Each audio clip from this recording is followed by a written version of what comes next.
forward rolling loop. It's not an easy one, this one. So currently it's a maneuver in global 3D. It's a K factor of 2, which is about sort of middling for their range. I think their range up to about a 4, maybe 3.5. It used to be an F3N, but it may come back. They tend to move these maneuvers in and out occasionally. So before we get started, this isn't going to be a beginner to winner video. You should be able to do rolling circuits, maybe left rolls, right rolls, and rolling circuits in clockwise and counterclockwise. You should have at least had a go at rolling loops and started struggling with them and seeing where the pain points are. So first we'll have a demo of what it looks like.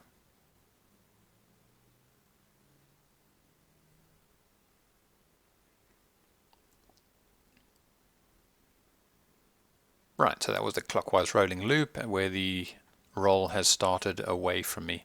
When you start learning these, ideally you want to be rolling into wind. You want to start the roll into wind so you get a bit of lift. The model climbs nice and easily.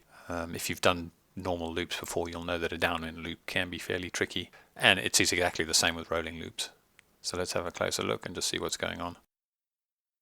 So I start the roll over the center. I tend to do 6 rolls per loop, but we'll cover that in the tips and tricks at the end.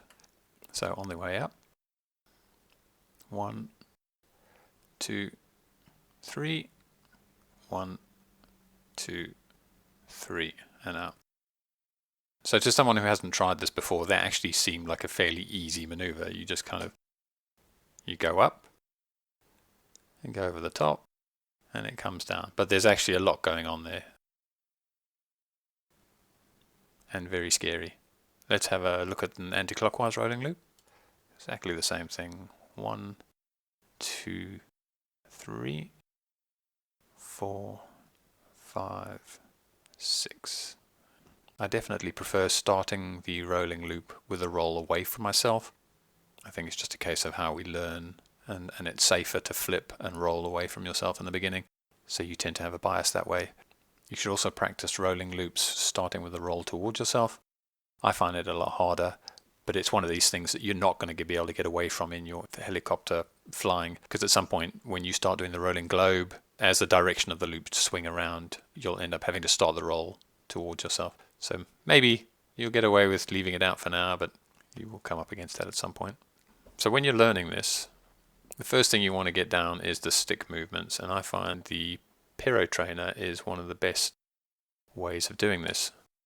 So we're in Heli X at the moment on a no collective training, and the model just gets stuck to a point. If I'm going to practice this maneuver in the Pyro Trainer, I want to do it exactly as I was doing it in real life. So I'm going to do 6 rolls, for instance. I want to make sure that I'm hitting all the marks on the way around, and you want to also stop it occasionally and restart, because I find with a Pyro Trainer it's really easy to get into a rhythm and you can go round and round and round and round and round. But it doesn't actually help. You need to stop the model, restart it, put it in odd positions, start it, and you absolutely need to be hitting the marks as well. The marks are massively important, or the cues. So we'll do a little 6 roll. 1, 2, 3. Change direction. So you can see I'm hitting all the cues. That's 2, that's 3. And then when you're learning this, you want to just stop. So you can, let's say, stop in the inverted position and roll. And it's a really nice tool, just so that the model doesn't fly away from you and you end up, it's just a 5-day game trying to practice this thing because the model's always moving away. So you can see that you put in the right stick movements in the nose, and the model is staying sort of parallel. So it's just kind of the nose is going straight over, coming straight down. Yeah, so you definitely want to, that's a really good tool, this, the Pyro Trainer. So when you come to learning the real thing, you'll find that going up is relatively easy. The model is nice and safe. It's going up into the air. So the most difficult part about this is when the model is coming down, pointing at the ground, picking up speed. It's in a massively unfamiliar attitude. And it's so easy to put the wrong stick in, and it could be curtains. So see, model goes over the top, and you absolutely struggle. I mean, if you put in the wrong stick movements there, you're in deep trouble. So I came up with something called an asynchronous loop a couple of years ago, and it's just so you're learning the same movement, but it's not coming down at terminal velocity. And effectively, it's you pull up, you move across the sky in a rolling rainbow, and you come backwards. Then you do the same thing across the sky in a rolling rainbow and come out forwards.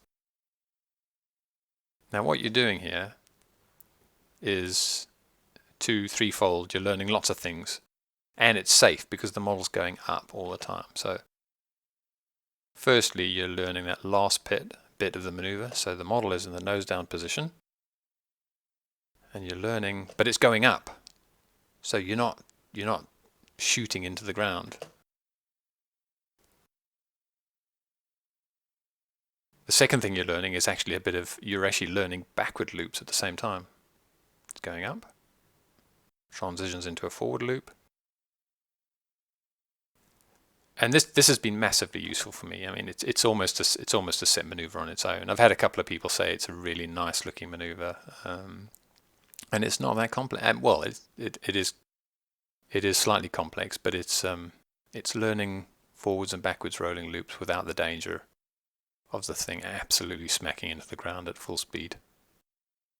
So asynchronous loops, massively useful. You definitely want to try those, especially when you get to the stage where you're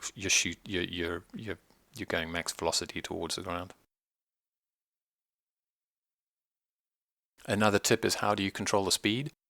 Because ideally you want a consistent speed, and when it comes down this on the downward leg, you don't really want it to overspeed. And there are ways of controlling the speed. So how I do it is, on the way up, make all of your corrections using elevator. So it's push, push, push, push over. And then on the way down, make all of your corrections using rudder. So when you're in the knife edge, correct with rudder. This is a pretty advanced technique. I mean, you won't need this initially, but it does help control the speed. The problem is if you use elevator to pull it down on the downward arc, the model is just going to speed up massively, absolutely hugely. So use elevator on the way up.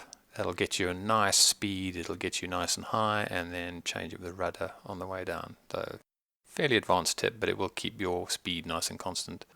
Another tip is counting. This is also fairly advanced. I guess you don't need to worry about this in the beginning, but you want to get to the point where you have a preferred number of rolls per loop.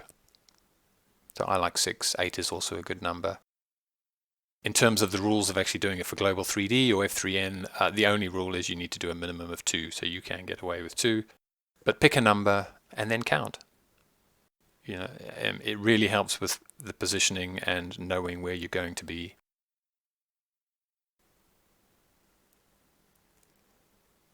That's 3. 6. So something I found out as I got better at rolling loops was different models have different speeds. I used to fly Aligns, and they were incredibly fast. The Align 700, if you put it into a rolling circle, it would just keep accelerating.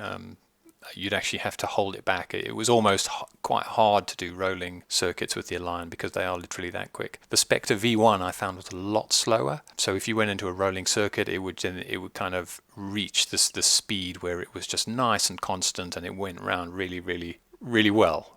You didn't have to hold it back. You didn't have to push it. It just really worked. However, the downside was, because it seemed to be a slower forward-moving model, when you did rolling loops, it didn't really want to climb as well. The Aligns are fairly ballistic in things like rolling loops. However, with the V2 Spectre, I found it was somewhere in the middle. It was definitely a lot faster in the rolling, forward-moving rolling than the V1 Spectre, but it wasn't quite as ballistic as the Align 700. So I really like the Spectre. It kind of gives me a really good feel for the rolling loops. It's got a nice speed. I guess you can tell how fast a model is when you fly, but when you look at someone, if the model seems to track and move in the direction that it's pointing, that means they've got a really fast model. However, some models, you have to keep them, when you enter the rolling loop, you have to keep them fairly horizontal and then really get that upward inertia by using collective. And then once it's got the inertia, you kind of pull it over the top, and then obviously the second half is quite easy. don't forget to subscribe if you're enjoying these videos, and then I'll keep creating them. Thanks.